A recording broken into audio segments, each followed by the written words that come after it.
आज हम लोग का एक डिसेमिनेशन वर्कशॉप हम लोग ऑर्गेनाइज कर रहे हैं। हम लोगों ने एक बी बोर्ड्स के लिए, Bihar board of open schooling and examination के लिए कैसे इसको स्ट्रेंथन किया जा सकता है, बिकॉज बी बोर्ड्स का मिशन बहुत बढ़िया है, बहुत बेटर है।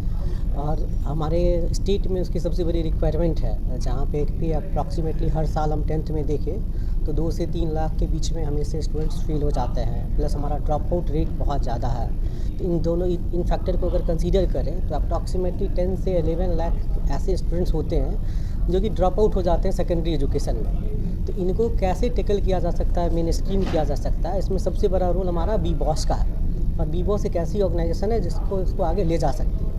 तो इसको क्या सपोर्ट चाहिए डिफरेंट ऑर्गेनाइजेशंस का, बी बॉस को भी। बी बॉस एक ऑर्गेनाइजेशन है, बट ये सारे काम को मिलके अलग अलग एक्टर्स को मिलके करना पड़ेगा। तो हमारे पास WCD डिपार्टमेंट है, वुमेन एंड चाइल्ड डेवलपमेंट का, उनका भी सपोर्ट चाहिए, लेबर डिपार्टमेंट का भी सपोर्ट चाहिए कि सिर्फ 10th और 12th नहीं करके कैसे इसकी। एक्चुअली मैं बी बॉस के बारे में, Bihar board of open schooling and examination के बारे में एक संक्षिप्त आपको बताना चाहता हूँ। 2011 में राज्य सरकार ने, ये तो एक्चुअली जो ओपन स्कूलिंग का जो शीर्ष संस्था है उसको NIOS, national institute of open schooling, उनके द्वारा ये पूरे केंद्र सरकार द्वारा ये निर्णय लिया गया कि हर एक राज्य में एक स्टेट ओपन स्कूलिंग खुलेगा। उस स्टेट ओपन के तहत अंतर्गत, उस पॉलिसी के अंतर्गत Bihar board of open schooling examination की स्थापना जो है 2011 में वर्ष में सोसाइटी रजिस्ट्रेशन एक्ट 1860 के अंतर्गत एक स्वायत्त शासी संस्था के शिक्षा विभाग के अंतर्गत ये स्थापना हुई। इसका जो मुख्य उद्देश्य है, जो मुख्य धारा से जो शिक्षार्थी सामाजिक, भौगोलिक, आर्थिक, चाहे किसी कारणों से जो मुख्य धारा से हट चुके हैं, उन शिक्षार्थियों को मुख्य धारा में हमारा लाना ही मुख्य उद्देश्य है।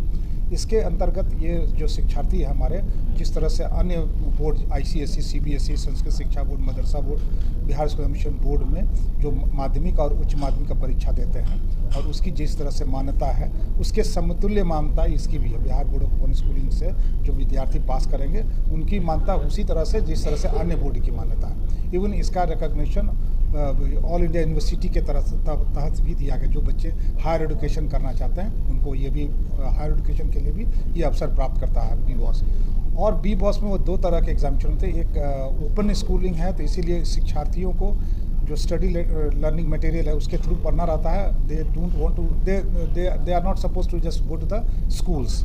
जैसा कि नाम कहता है, हम बालिका शिक्षा के लिए कमिटेड हैं। और राइट टू एजुकेशन एक्ट 2009 के आने के बाद जो एलिमेंट्री शिक्षा थी वो भारत में काफ़ी अच्छी तरह से बच्चे स्कूल जा रहे हैं, पढ़ रहे हैं, और जो समस्या है वो शिफ्ट होकर के सेकेंडरी, हायर सेकेंडरी स्तर पर आ गई है। और एजुकेट गर्ल्स भी अब सेकेंडरी, हायर सेकेंडरी लेवल पे काम करने के लिए कमिटेड है।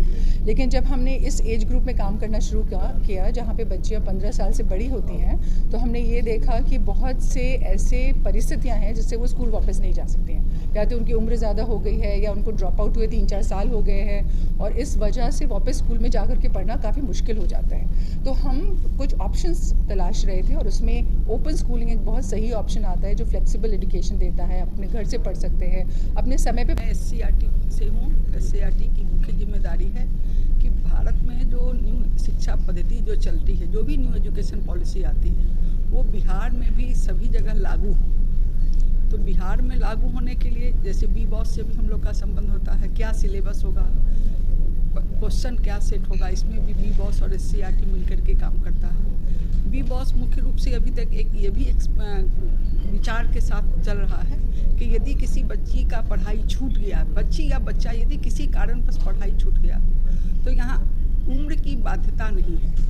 किसी भी उम्र में आपको जब सुविधा हो आप पढ़ सकते हैं, अपने आगे की पढ़ाई का शौक पूरा कर सकते हैं। लेकिन हमारे यहाँ जो अभी शिक्षा पद्धति जो लागू है, खास करके NEP 2020, इसमें इस बात को स्पष्टता के साथ जोड़ दिया गया कि पढ़ाई का मतलब है कि हम उसके साथ साथ कुछ दक्षता भी सीखें। तो जब हम दक्षता सीखने की बात करते हैं, तो जो हमारे नॉर्मल स्कूल हैं उसमें तो इस साल से क्लास 6 से ही व्यावसायिक शिक्षा भी शुरू किया जाएगा।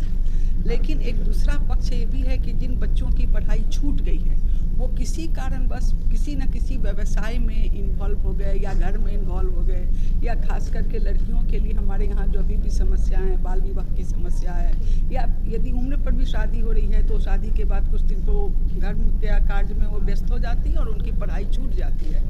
अब एक उम्र के बाद ज़रूरत पड़ती है उनको रोजगार की, व्यवसाय की।